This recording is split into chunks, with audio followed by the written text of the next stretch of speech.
Hi, welcome to Outlier Live. So let's look into today's stories.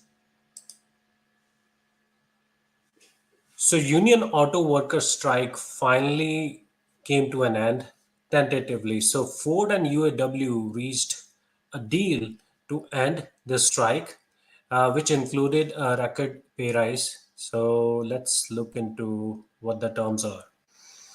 So the proposed accord, which UAW's leadership must still approve, provides a 25% wage hike over the 4.5 years contract, starting with an initial increase of 11%. So, this is like a settlement, or the proposed settlement that's happened between Ford and UAW, and this template probably gonna apply to some of the other companies as well, like GM, and Chrysler's parent, Stellantis, I guess. So, uh, one thing I want to focus here. So, this paragraph here, I was reading about it, and kind of it caught my attention. Uh, some of the lowest paid workers will probably see 150% raise hike, which is okay. But this last line here is kind of like concerning to me.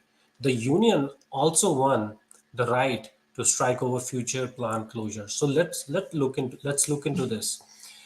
Imagine that if Ford higher management is thinking, hey, we have increased their pay, let's start putting more technology behind this manufacturing process. Let's try to automate as much as we can. But imagine if the union workers sees that they're being replaced in future, guess that what route they will take. So this thing right here, the union also won the right to strike. Oh man, this is like very dangerous. And I am very confident that right now Tesla and Toyota, which are essentially non-unionized, they are pretty happy about it. Which the direction where these guys are going. So they are getting their hands tight because they can't do anything. I mean, the cost is going up. Like they have to pay more. So they can't keep the prices of their car at that level. They probably have to raise the prices in order to achieve the same level of profitability. That means now Tesla and the other companies are not forced to reduce their prices, right? So Tesla was in pressure, like, hey, rates are going up. These other cars are they are offering at this price. We are forced to bring down our prices, but now they are happy about it because there is not that much pressure if this deal goes through. And in future, even if Ford and GM want to automate majority of their processes, there is a still fear of this. Hey, let's strike again. Let's.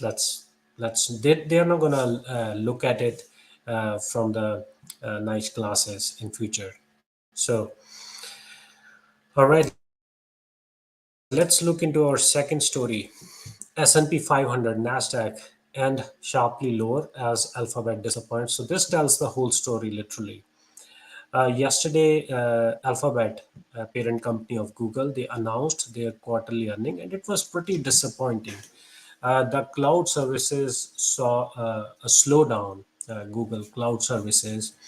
And then, of course, there is a concern about the economy, right? The interest rates have been so high, like from last many months, and there is no way they are gonna go down in near future. I think 2024 is still gonna be very volatile year in terms of the stock market. Treasury yields are rising. They literally hit. There was a point when they went above 5%, which was probably one of the highest point it has ever reached. So right now you are seeing a lot of downward pressure in the stock market, and everybody is looking at these results from big tech companies. Alphabet, of course, disappointed, and let's see what other companies have under their sleeves. All right, let's look into our third story. So this is kind of very interesting to me. I was looking into consumer staples, and I was seeing, just like any other sector, it saw a pullback, right? So, but apparently there is a new fear in the market. So these weight loss drugs are threatening food stocks.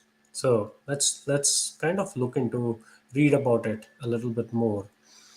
So John Furnett, CEO of Walmart US operations, told Bloomberg that the retailer is seeing signs of just less units, slightly less calories being purchased among the shoppers, also buying so-called GLP-1 weight loss drugs from its pharmacy business. So they are trying to, correlate. Hey, this guy is buying this prescription drug, which is one of those famous weight loss drugs. I think Ozempic or something like that, and these guys are buying less food, right? So apparently some of these drugs, what they do is they suppress your desire to eat more.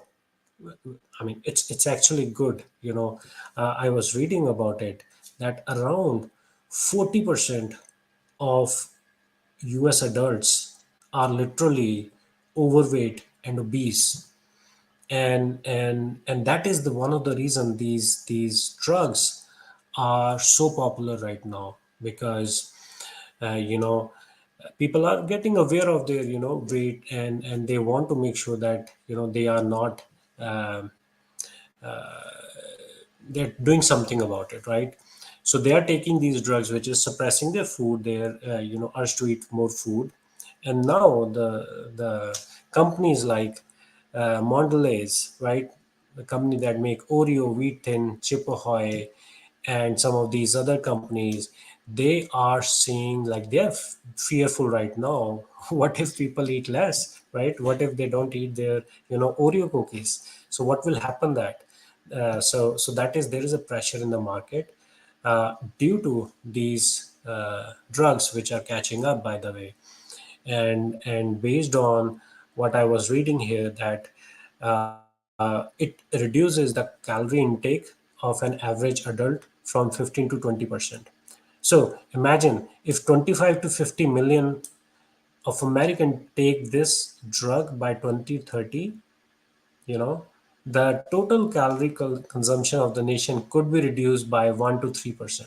So apparently, people are going to eat less, they're going to purchase less food, which is good for their health, by the way, but it's bad for these companies who want to, sell these processed food to Americans. So let's see how this goes. But thanks for joining, and I will see you next week.